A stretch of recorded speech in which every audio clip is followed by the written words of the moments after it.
1 जनवरी 1940 को माननीय असरानी साहब की जीवन यात्रा प्रारंभ हुई और इसका समागम 20 अक्टूबर 2025 को दीपावली के शुभ अवसर पर हुआ। जो भी है, जिसको हम ऑलमाइटी कहते हैं, सर्वशक्तिमान जिसे कहते हैं, वो उनकी आत्मा को शांति प्रदान करे और उनके परिवारजन को इस गमन से, उनके जाने से जो दुख और कष्ट पहुंचा है, उन कष्टों को सहन करने की शक्ति प्रदान करे। ये प्रार्थना हर उस व्यक्ति के लिए है जो इस संसार से, जिसे हम कहते हैं ये नश्वर शरीर है, संसार है, एक तरह की सराय है, एक तरह का एक पड़ाव है, जो भी इस पड़ाव से गुज़र कर अनंत में विलीन हो जाता है, उन सब के लिए, उन दिवंगत आत्माओं के लिए प्रार्थना ऐसे ही होती है। मेरी भावभीनी श्रद्धांजलि श्री असरानी साहब को। वो बहुत कमाल के अभिनेता थे, इसमें तो कोई शक ही नहीं है। पूरा मैं देख रहा हूँ, कल जब से मुझे ये समाचार मिला है तो मन तो व्यथित हुआ और मैंने यहाँ आकर अपने ऑफिस में जब डायरी के पन्नों को तलाश किया, अभी डायरी में लिखूँगा, शायद 20 मार्च 2023 को मैंने आखिरी बार उन्हें देखा था फिल्म के सेट पर। इरशाद खान डायरेक्टर थे, फिल्म का नाम था नॉन स्टॉप धमाल। लेकिन मुझे मालूम नहीं था कि ये उनके साथ आखिरी मुलाकात होगी, उनके आखिरी दर्शन होंगे। अब डायरी में लिखना पड़ेगा। ये भैया, कौन किस वक्त बिछड़ जाए, इसलिए अभी ही मिल लो और बड़े प्रेम के साथ मिलो, बड़े आत्मीयता के साथ मिलो। ये जीवन जो है ना, ये संसार एक सराय है, एक होटल है, एक अतिथि निवास है। यहाँ पे चेक इन किया है आपने तो चेकआउट करना है। ये चेकआउट किस वक्त, किसका, किस अवसर पर हो जाए, इसलिए आज ही मिल लो।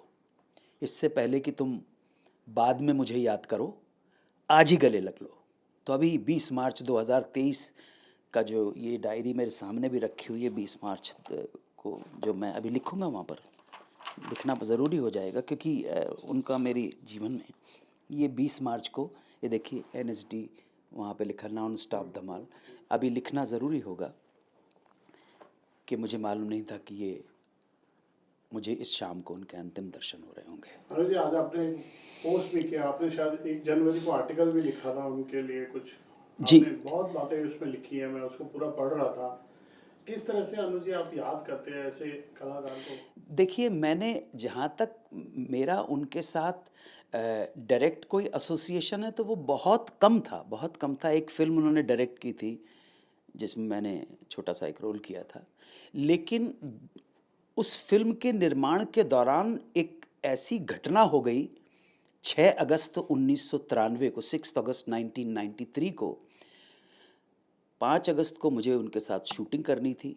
तो उन्होंने कहा कि बस अब एक ही शॉट बचा है तो आप कल का छुट्टी कर लीजिए।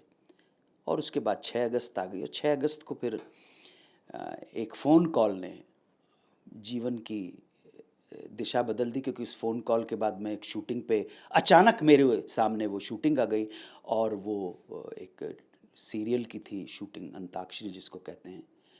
और उसकी कहानी मैं कई बार कह चुका हूँ, बहरहाल अभी तो, लेकिन इनडायरेक्टली, अप्रत्यक्ष रूप से असरानी साहब जुड़े हुए, मैं कभी ये भूल नहीं पाता। 6 अगस्त 1993 को, 5 अगस्त 1993 को मैं सर के साथ शूटिंग कर रहा था, वो डायरेक्ट कर रहे थे। तो उसके बाद 6, 7, 8, 9 अगस्त को मैंने इस प्रोग्राम की शूटिंग की, अंताक्षरी की, और वहीं से जीवन ने एक नया मोड़ ले लिया। सो उस नए मोड़ में, जब भी नए मोड़ की सोचता हूँ, मेरी ज़िंदगी का एकमात्र चमत्कार वही था कि पता नहीं कैसे ऊपर वाले को मुझ पे दया आ गई, मेहरबानी हो गई, लोगों ने भी स्वीकार कर लिया। मतलब आप वो शूटिंग कर रहे थे, जी, जी, मतलब 5 आपको अगस्त को शूटिंग कर रहा उस था दिन मैं। छुट्टी लेनी पड़ी? नहीं, नहीं, उन्होंने कहा कि कल बड़े दिन से हम लोग शूटिंग कर रहे हैं, कल आपका, परसों आप आ जाइएगा। हाँ। तो एक ही शॉट बाकी बचा है सीन का, वो मैं ले लूँगा। और मैं बड़ा खुशी-खुशी घर आ गया। 5 अगस्त को 1993 को उनके साथ ही शूटिंग कर रहा था। ये इस फ़िल्म का नाम था उड़ान, जिसे प्रोड्यूस किया था ललित कपूर और शबनम कपूर ने। डायरेक्ट कर रहे थे असरानी साहब।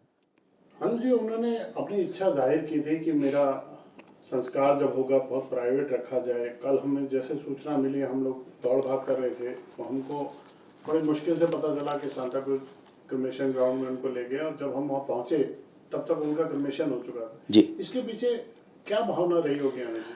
भावना सिर्फ़ यही है कि एक सेलिब्रिटी हैं, वो बहुत बड़े स्टार थे। असरानी साहब के सामने न जाने कितने हीरो आए और न जाने कितने हीरो चले गए, जबकि मैंने उनकी 1 या 2 फ़िल्म देखी होगी। अभिमान देखी है। अ, बाकी और तो ज़्यादा फ़िल्में मैंने काम 1-2 बार करने का सौभाग्य मुझे प्राप्त हुआ। तो ये उनकी अंतिम इच्छा थी, वो कोई शोर-शराबा नहीं चाहते थे, और दिवंगत की अंतिम इच्छा को पूर्ण करना और उसका सम्मान करना, हम जो इस जगत में रह गए हैं, ये हमारा कर्तव्य है। जो भाभी जी हैं, मंजू असरानी जी, उन्होंने इसको पूरा किया। उनके जो नियर एंड डियर वन थे, उन्होंने बड़े प्राइवेट तरीके के साथ, बड़े शांतिपूर्ण तरीके से उनको पंचतत्व में विलीन किया। सो ये उनकी अंतिम इच्छा थी, और शायद मुझे लगता है इस अंतिम इच्छा से मेरे मन में एक विचार आया। इस अंतिम इच्छा ने मुझे एक बात के लिए प्रोत्साहित किया, मुझे एक बात के लिए मोटिवेट किया, इंस्पायर्ड किया, प्रेरित किया कि भैया, जब मेरा इस दुनिया नामक होटल से चेकआउट करने का समय आए, और वो तिथि और वो समय अगर किसी राष्ट्रीय पर्व से जुड़ा हो, 15 अगस्त 26 जनवरी से जुड़ा हो, या किसी त्यौहार से जुड़ा हो, दिवाली से जुड़ा हो, होली से जुड़ा हो, ईद से जुड़ा हो, मकर संक्रांति से जुड़ा हो, बारह वफ़ात से जुड़ा हो, क्रिसमस से जुड़ा हो, बुद्ध पूर्णिमा से जुड़ा हो, गुरु पूर्णिमा, नानक जयंती से जुड़ा हो, तो मेरा भी ये जो संस्कार है वो गुप्त रूप से किया जाए। मैं किसी को परेशान नहीं करना चाहता हूँ, किसी को बॉदर नहीं करना चाहता हूँ, और मैं इस दुनिया पे बोझ बन के नहीं जीना चाहता हूँ। ना वो बोझ मैं अपने लिए चाहता हूँ, ना मेरे लोगों के लिए चाहता हूँ, ना समाज के लिए चाहता हूँ, ना देश के लिए चाहता हूँ। बोझ बन के नहीं जीना। लाई हयात आए क़ज़ा ले चली चले, लाई हयात आए क़ज़ा ले चली चले, अपनी खुशी न आए न अपनी खुशी चले। खुशी से तो कोई जाता नहीं है, लेकिन फिर भी जाना ज़रूरी है। गालिब का एक शेर है कि गमे हस्ती का असद किससे हो जुज़मर्ग इलाज, गमे हस्ती का असद किससे हो जुज़मर्ग इलाज, शम्मा हर हाल में जलती है सहर होने तक। तो जब तक चेकआउट होने का टाइम नहीं आया, तब तक जलना अवश्य है, लेकिन जल के किसी को तकलीफ़ न दें। जल जाने के बाद ना अपने परिवार को, ना अपने पत्नी को, ना अपनी संतानों को, ना देश को, ना समाज को, ना दोस्तों को, ना इस समाज के लोगों को, ना अपने फ़ैन को कोई तकलीफ़ नहीं देना चाहता, किसी पे बोझ बन के नहीं जीना चाहता हूँ। तो जब मेरा समय आए चेकआउट करने का, दुनिया तो सराय है, मुसाफिर खाना है, होटल है, तो चेक इन किया है तो चेकआउट करना भी बहुत ज़रूरी है। या आप ये मत सोचना कि टिक जाओगे आप, ये परमानेंट रेजिडेंस नहीं है आपका। बड़े बड़े लोगों ने इसको अपना परमानेंट रेजिडेंस बनाने की कोशिश की, लेकिन आज तक तो कोई बना नहीं पाया है। इसलिए प्रार्थना यही करो कि दूसरों को तकलीफ़ दे के ना जाओ, और स्वयं को तकलीफ़ दे के नहीं जाओ।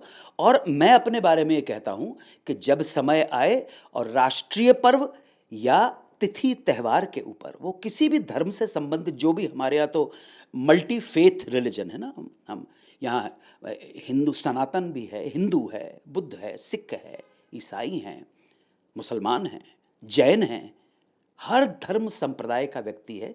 यही हमारे देश की जो है बहुआयामी व्यक्तित्व है हमारे देश का। तो अगर मेरी मृत्यु जब हो, जाने का समय है, और वो तिथि इन त्योहारों पर पड़े, तो मुझे भी बहुत गुप्त रूप से, जिसे कहते हैं सुपुर्द आतिश, या जिस मेरे घर वालों को जो भी कुछ मेरे इस नश्वर शरीर का करना है वो कर दिया जाए, किसी को बताया नहीं जाए।